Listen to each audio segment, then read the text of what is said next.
네, 오늘도 저희와 함께 해주셨습니다. 헤드라인 바로 열어보고요. 시장 이야기 좀 나눠보겠습니다. 오늘 첫 번째 헤드라인 바로 한번 열어주시죠. 자, 오늘 첫 번째 헤드라인입니다. 사실 저희가 이 이야기를 또 안 할 수가 없습니다. LA 산불 8일째 아직까지는 소강 국면이 나타나고 있지 않아서 또 어떻게 또 해석을 해봐야 할지 한번 이야기를 들어볼까요? 네, 일단 뭐 LA 산불 관련해서 우리가 지금 많이 얘기가 나오고 있는데요. 여기서 이제 인프라 관련된 섹터들이 올라갈 것 같다. 이런 얘기가 나오고 있습니다. 제가 이제 여기에서는 이제 혼내와 다테마에 이거를 좀 말씀드리고 싶은데 우리가 이제 일본인들 사이에서 좀 많이 얘기가 나오고 있는 게 이 겉으로 남한테 보여지는 모습과 속에 이제 자기 모습은 다르다. 뭐 어찌 보면 뭐 예의 범절이 좋다라고 볼 수 있는 것이고 안 좋게 얘기하면 뭐 겉과 속이 다르다 이럴 수 있겠는데 하나의 좀 문화적인 차이라고 생각합니다. 이 얘기를 왜 했느냐? 저는 지금 현재 이 LA 산불로 인해서 뭐 인프라 관련된 종목이나 전력 인프라가 또 올라갈 것이다. 여기에 대해서도 저는 표면적인 이유와 그리고 그 이면의 내용을 다르게 좀 우리가 봐야 한다고 생각합니다. 표면적으로는 마치 LA 산불이 나서 많이 훼손이 되고 인프라들이 뭐 없어진 것들도 있기 때문에 재건을 해야 한다. 이런 얘기들도 나오지만 사실 산불이라는 게 처음이었을까요? 우리가 과거에 이제 호주에서도 산불 얘기는 정말 그때 크게 기억나요. 나왔었어요. 네. 예. 그때도 산불 정말 많이 크게 일었는데 왜 재건 얘기는 없었을까요? 인프라 얘기는 왜 없었을까요? 근데 우리가 항상 이제 투자할 때 개인 투자자분들이 많이 좀 어떻게 보면 이걸 틀렸다고 하긴 좀 그런데요. 투자하는 데 있어서 좀 방향성을 잘못 잡는다라고 말씀을 드리고 싶습니다. 우리가 이제 산불이라는 똑같은 키워드인데도 왜 어디선 재건으로 받아들이고 어디서는 그냥 무난하게 넘어갔는지 이슈가 왜 되지 않았는지 이거는 다른 측면에 있어서도 많이 나옵니다. 우리가 특정 이슈나 이벤트로 인해서 주가가 오르는 것 같지만 실상은 그렇지 않아요. 그 이면에 그 섹터나 종목이 올라갈 만한 이유가 먼저 존재했고 그건 하나의 트리거가 될 뿐입니다. 제가 남북경협이나 트럼프 취임 이후에 그리고 뭐 우크라이나 재건이나 이건 다 트리거가 될 만한 것들. 그리고 명분이 된다라고 말씀드렸죠. LA 산불도 거기 연장선상인 거예요. 그럼 그 이면에 우리가 이제 보통 혼내가 그 속마음이다 뭐 이렇게 얘기를 하는데 혼내는 무엇일까? 일단 기본적으로 저는 이 미국까지 경기 침체가 파고 들어오고 있다라는 게 가장 핵심이라고 봅니다. 미국 연준에서 이제 기준금리 인하를 시작한 건 사실 불경기라고 보기는 애매하고 불경기가 곧 닥칠 것이다라는 것을 내다보면서 이제 진행을 한 거였거든요. 그렇기 때문에 선제적으로 기준금리 인하를 한 것이었고 이 불경기를 해결하기 위해서 트럼프는 이제 재정 적자를 유도할 것이다라는 게 사실 지금 많이 점쳐지고 있습니다. 그래서 거기에서 이제 인프라 정책을 쓸 것이다라는 거를 기대하고 있기 때문에 그로 인해서 인프라발 뭐 연결성이라든지 어떻게 보면은 교집합들을 계속 시장에서는 만들어내고 있다. 그렇게 좀 저는 보고 있습니다. 그래서 LA 산불이라는 거 물론 이걸로 인해서 올라간 것처럼 보이지만 우리가 포커스에 집중해야 되는 거는 결국 인프라라는 업종이 왜 올라갈 만한 모멘텀과 글로벌 환경이 갖춰졌는지를 살펴보면서 가는 게 중요하겠다. 이 이벤트를 통해서도 하나 좀 인사이트를 드리고 싶습니다. 네. 사실 이 이벤트를 우리가 또 거론을 하는 게 어떤 면에서는 조금 아이러니한 부분들도 확실히 있는 것 같아요. 근데 이제 최근에 공기청정기 관련주들도 이제 테마가 형성이 되더라고요. 옆에 보시면 이제 7월 달 이후에 관련주의 등락률을 가지고 왔는데 위닉스, K웨더, 크리에사이언스 순으로의 이제 등락률을 나타냈습니다. 이게 의미가 있을까요?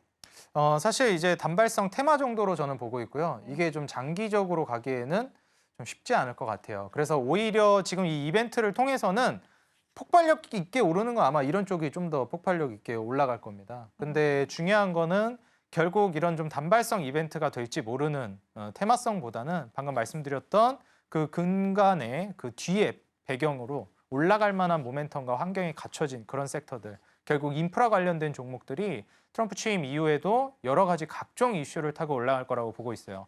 무슨 이슈를 타고 올라갈 것이냐? 뭐 그건 저도 잘 모르겠습니다. 그건 그때 가서 아마 명분은 만들어내기 나름입니다. 그래서 그 환경이 갖춰지게 되면 그 이유는 얼마든지 갖다 붙일 수 있어요. 우리가 이제 제약바이오가 정말 잘 올라가고 분위기가 좋을 때는 각종 호재 기사가 쏟아집니다. 맞아요. 분위기 안 좋을 때는 쏙 들어가요. 뭐 안 좋은 기사만 뜹니다. 왜냐면 갖다 붙이기 나름이거든요. 과연 올라갈 때는 악재가 없었을까요? 다 있긴 했었어요. 근데 그 기저에 그 뒷배경엔 뭐가 있었을까요? 기준금리 인상과 인하가 있었습니다. 그래서 기준금리 인하가 막 본격적으로 진행될 때는 각종 호재 기사들이 나오고 주가가 막 올라갑니다. 마치 그 호재 기사 때문에 올라간 것 같지만 근본적으로 제약 바이오는 전체 업종에 이제 긍정적인 영향을 미친 건 기준금리 인하였고 최근에 무슨 개별 악재처럼 떨어지는 것 같지만 그렇지 않습니다. 기준금리 인하에 브레이크가 걸릴 것 같으니까 전체적으로 수급이 다운되는 것이다. 이렇게 조언드리고 싶습니다. 네. 그러면은 또 사실은 이제 공기청정기 테마도 그렇지만은 이제 전력 테마들도 LA 산불 이후에 테마가 또 형성이 되는 모습이 보여졌습니다. 물론 개별적인 모멘텀 이전에도 있긴 했지만 여기 옆에 보시면은 또 재룡산업과 세명전기는 35%, 37%의 수익률도 냈습니다. 그러면 우리가 이 역시도 짧은 테마로 봐야 하는 건지 어떻게 풀어보실 수 있을까요? 전력 인프라 자체는 결국 이제 인프라 업종에 또 해당되기도 하고요. 그렇죠. 네. 결국 이제 이 AI 산업에 있어서 또 핵심적이기 때문에 저는 단발성으로 보기보다는 추가적인 상승 모멘텀을 가져가 볼 만하다고 생각합니다. 근데 이제 중요한 것은 전력 인프라 쪽이 그동안 너무 많이 올랐어요. 그래서 이런 고점 부담은 우리가 꼭 주의를 해야 될 것 같고요.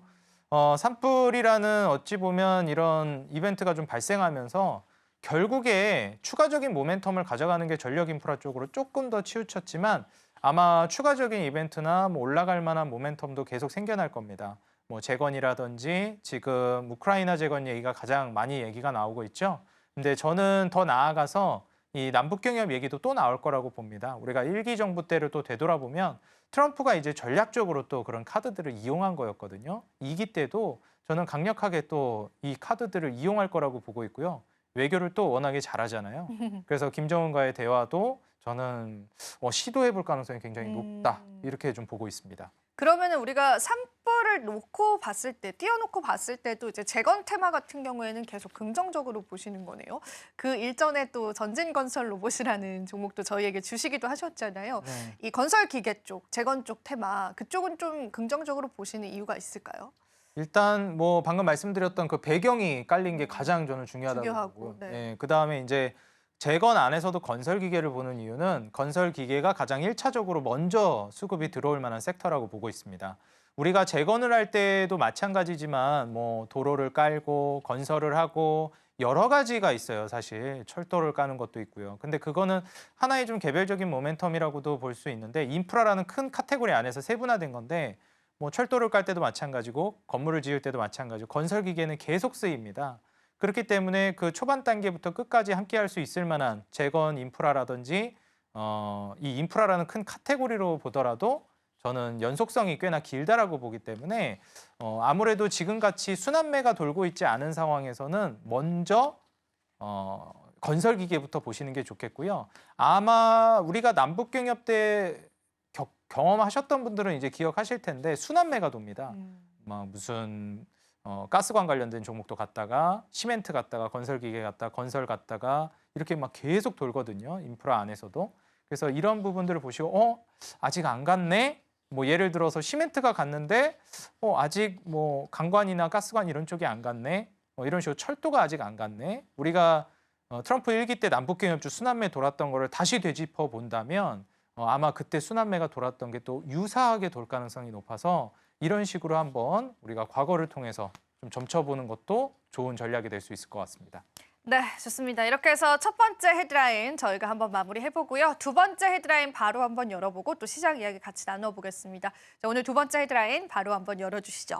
자, 일단 또 현대 기아차가 작년 친환경차 수출이 역대 최대다라고 합니다. 저는 사실 이 헤드라인에서 궁금한 거는 우리 자동차 대표주들의 흐름도 좀 궁금하기도 하거든요. 일단은 이 헤드라인 먼저 좀 풀어주시죠, 대표님.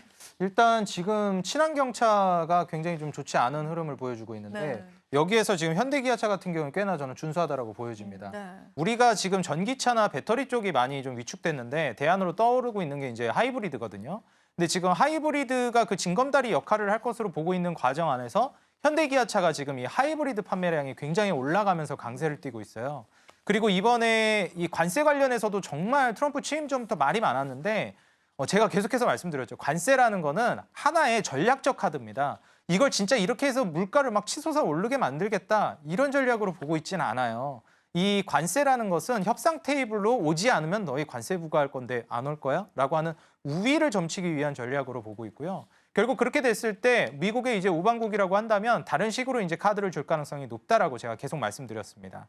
심지어 이제 현대차 그룹 같은 경우는 미국에서 공장이나 일자리도 굉장히 파격적으로 늘리고 있는 기업 중에 하나예요.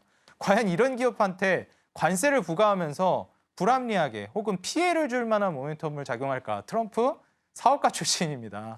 그렇게 함부로 딜을 할 거라고 저는 보고 있지 않고요. 일기 정부 때도 어느 정도 저는 그런 것들이 보였다고 생각합니다. 네 편, 내 편이 딱 확실하고 나에게 도움이 되느냐 안 되느냐. 줄 건 주고 받을 건 받고.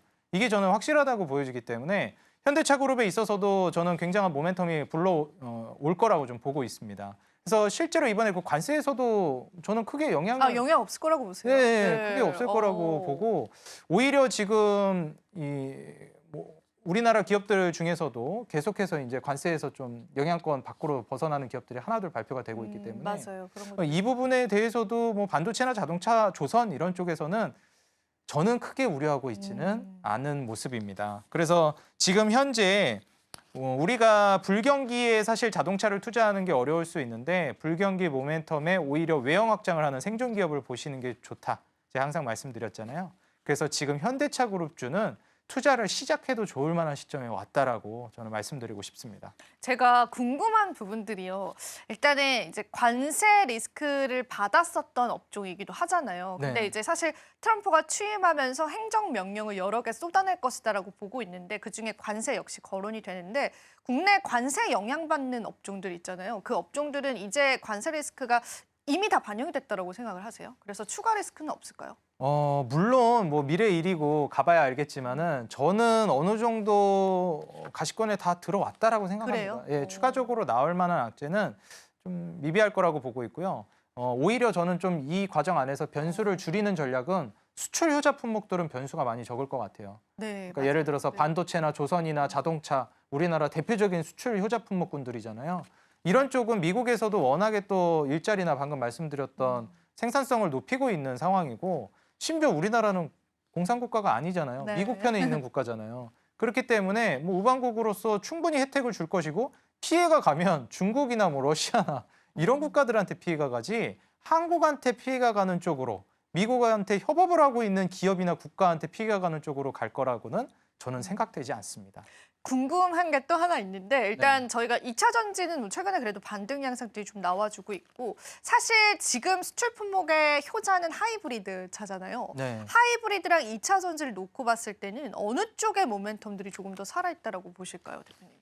저는 하이브리드 쪽이 좀 더 크다고 봅니다. 네, 왜냐하면 일단 뭐 말씀드렸듯이 전기차 캐즘도 역할을 좀 했고요. 그다음에 이제 보조금을 줄이겠다라는 거는 사실 어느 정도 나와 있는 재료라서 제가 이전에도 말씀드렸지만 트럼프 뭐 사업가다 이런 얘기를 또 하는 건데 여기에서 사업성이 없는 걸 정부 돈을 써가면서 지원하는 거에 대해서는 좀 줄이려고 하는 것 같아요. 만약에 경쟁력이 있다면 알아서 진짜 경쟁에서 살아남아라 뭐 이런 쪽으로 가는 것 같고요.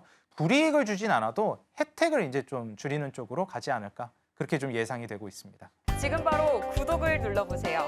실시간 경제 뉴스, 투자 전문가들의 다양한 시황과 정확한 분석, 또 알찬 투자 정보까지 신뢰할 수 있는 저희 서울경제TV와 함께하세요.